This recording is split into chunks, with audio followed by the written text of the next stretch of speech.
28e jour de confinement en famille. Vous avez fait l'atelier pâte à crêpes, les cocottes en papier. Les plus téméraires d'entre vous ont même fabriqué des lustres en recyclant des rouleaux de PQ. Spécial dédicace à Anne Le Gall. Bisous, bisous. Mais soyons lucides. Vous êtes arrivé au bout de la liste des loisirs créatifs et vous en êtes réduit au système D pour occuper vos enfants. Stop! Oui, ouvertures de porte en 15 secondes. Ça fait 32 ouvertures de porte en 1 minute, hein? D'accord? Ce qui nous fait un total de 32 780 ouvertures de porte en 24 heures. Et le record du monde est de 41 827.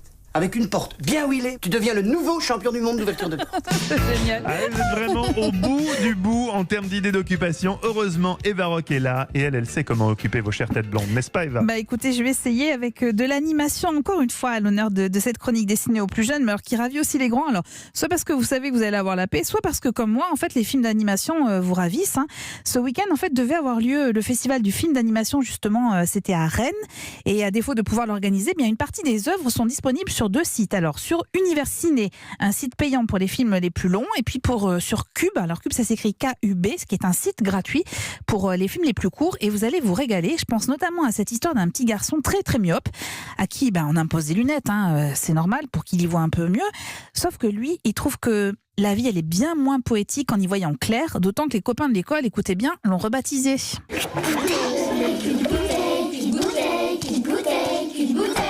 Ouais, c'est pas très sympa qu'une bouteille, c'est pas sympa, et c'est le titre de ce court-métrage d'animation absolument formidable. C'est un parmi tant d'autres qui sont à découvrir donc sur le site cubeweb.media. Cube, ça s'écrit K-U-B, et vous allez constater que les techniques d'animation, elles sont très diverses. Il y a de la 2D, il y a de la 3D, mais il y a aussi des marionnettes, d'animation en marionnettes, du papier découpé, des dessins sur pellicule. Enfin, l'étendue des possibilités est incroyablement riche. Vraiment, je vous le recommande. Il y a plein de films pour lesquels vous pouvez laisser vos enfants devant. Il n'y aura aucun problème. Et alors, Eva, je savais qu'un jour, le titre de cette chronique, 17 minutes de paix, pourrait s'écrire différemment, oui, avec le film qui suit.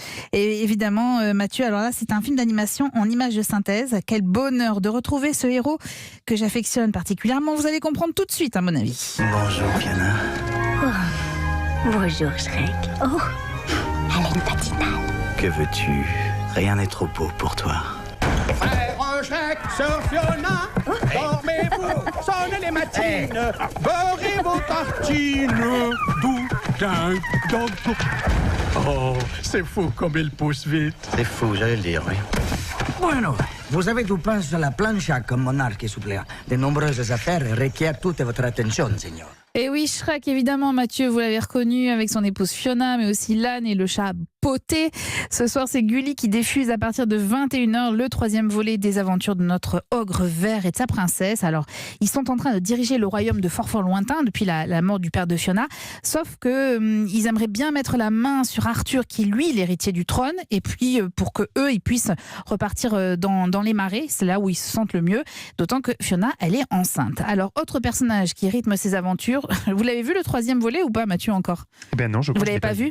Il y a Charmant, c'est le prince qui peut pas s'empêcher de secouer son brushing au ralenti, vous savez, un peu comme une pub pour un shampoing. Alors une fois encore, évidemment, Shrek défonce les codes c'est difficile à dire. Shrek défonce les codes des codes. Compte de... Julien, oh là là. Qu'est-ce qui défonce, Shrek, exactement? J'ai pas compris ce qu'il défonçait. C'est moi qui suis défoncé. C'est attendez. vous qui êtes défoncé. Elle est complètement défoncée, cette journaliste. Une fois encore, Shrek défonce les codes des contes de fées et ça fait du bien. Alors pour être totalement honnête, elle a dit, j'y suis arrivée. Pour être totalement honnête, le 3e épisode est quand même un petit peu moins bien que les précédents. Mais bon, ça fonctionne toujours très bien. Vous savez, il y a toujours un tas de références que vous pouvez vous amuser à retrouver si vous regardez le film avec vos enfants. Si vous tendez l'oreille, par exemple, vous allez entendre des répliques des Visiteurs, de Titanic, de Star Wars, Terminator ou encore la mélodie du bonheur. Et vous connaissez évidemment Mathieu, le comédien qui double la voix de Shrek en français. Olivier Pouls. Non, c'est pas lui. Ah oui, ça lui irait bien. Ça lui irait parfaitement. Ouais, non, c'est Alain Chabat. Olivier Pouls. Alain Chabat. Ouais, c'est Alain Chabat et c'est à voir sur Gulli à partir de 21h. Ils ont pas eu le budget pour Olivier Pouls, ils ont pris Chabat. Exactement. Merci Eva pour vos conseils.